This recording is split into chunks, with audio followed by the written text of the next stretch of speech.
Ebusama Kwaba channel so make sure say no first time be subscribe. No hit the bell icon say the new update be about Sabeka. Na ya brand year-Ras Kuuku ya ni Ras Kuuku ya musician. Or ya dancer artist or Ghana ha. Ade nsem ya betudwa according to Ras Kuuku no say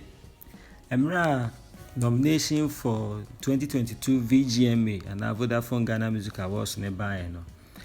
Na category Artist of the Year category no the Mettle Artist of the Year category no na emre hu sa list in any anje ho according to Ras Kuuku no opeso kire say Mettle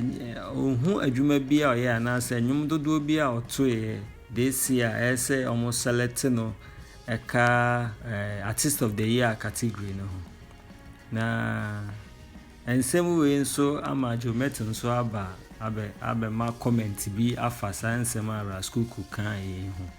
na according to Mettle no I say one file for this particular nomination no one file one tro bibia one file say opesa particular nomination no na ne manager na ye hu adwuma edi hu adwuma ema no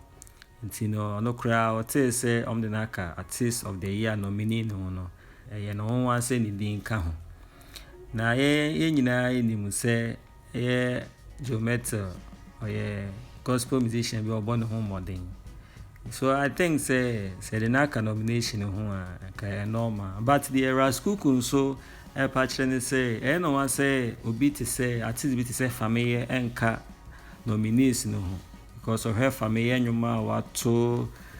last year this year nyina obon homodin Vodafone Music Awards nomination Artist of the Year no nka no no wa